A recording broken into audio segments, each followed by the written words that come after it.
Welcome to the next video in the C tutorials. In this video, we are going to see some leftover concepts. So, at very first, the topic is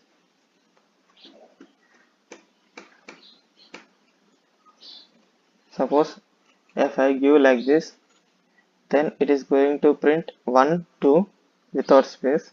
You can see. If I want to give space, you can give here like this space. You can give how much of space you want like this, or you can give backslash T means for tab of space, or backslash n to print in next line. So all are discussed in the previous video only, but here we are going to see some interesting, like if I give like this after this percentage and before this d, like I giving here 10, then after 1 it is going to print 10 spaces, then it is going to print next 2. So if I run here, you can see 1 is printing successfully. After 1, it is going to take 10 spaces. Then later the 2 is going to print. So again, if you suppose if I give like this number equals to, then if I give, suppose if I run this, you can see the number after colon, the 1 is printing. After 10 spaces, the 2 is going to print. Suppose I am giving the again 10 here, or you can take 5. Then if I run the program, you can see after this unit of semicolon, it is going to take 5 spaces. Then later the 1 is going to print. After 10 spaces, the 2 is going to print. I want to take 50 spaces after 1, then I am giving here 50. Then if I run this, you can see after 1 it's so long distance, the 2 is going to print. So you can check out here. Let us move to next topic. So if I run this, you can see the value and allow statement is going to print at output n. Suppose if I remove this and if I place here after the 4 and before the 5, then you can see it is going to print up to the 4th hello only. See,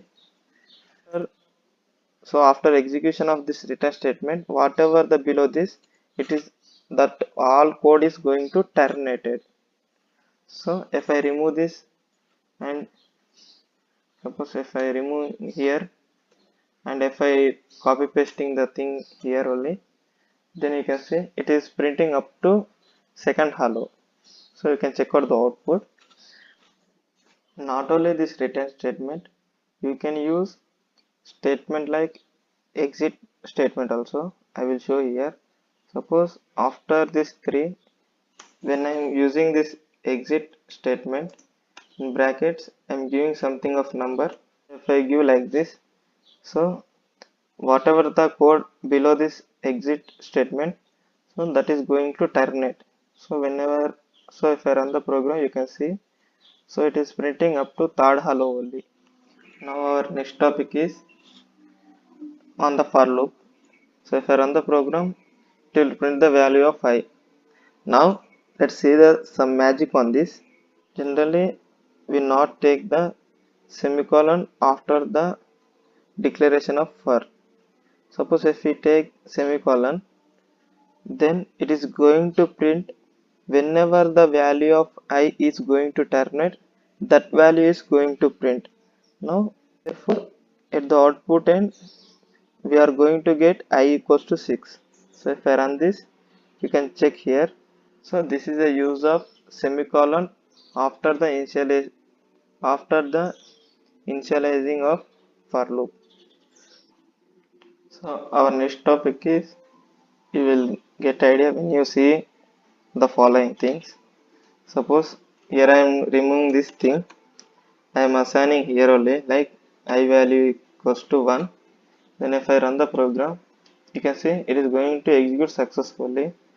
but I'm just keeping empty before this semicolon. You must use this semicolon. Suppose I remove this I plus plus and I am giving inside this for loop like I plus plus, then you can see it is also going to execute successfully, but I am replacing empty, but I am giving the semicolon as it is. Suppose if I remove this thing, I want to print hello,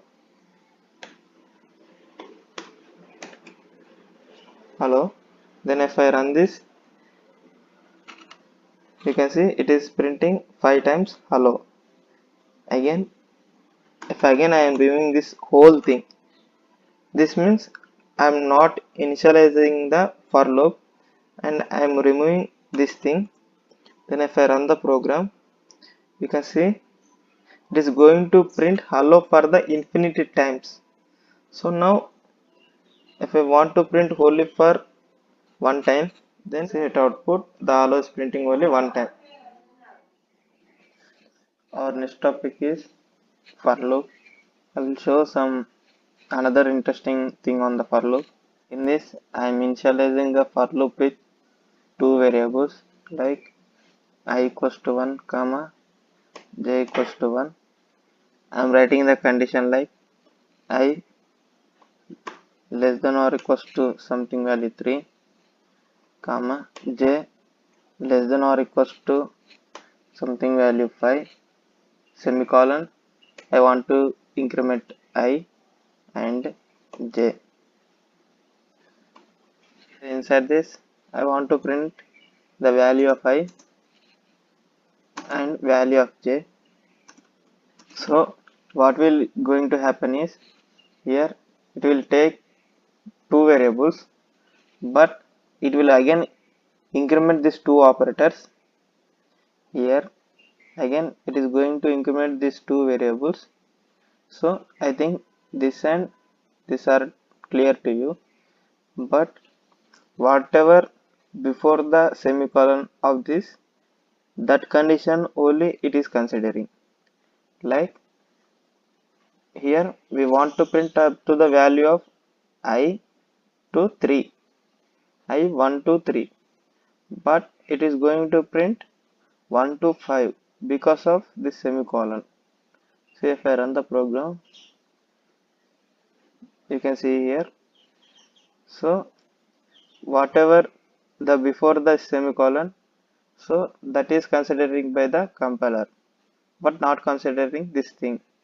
Suppose I change this value to something value 3 and this to 5, you can see now this is going to print to the value up to the 3 only. You can see now. So whatever the condition before this, that is going to consider.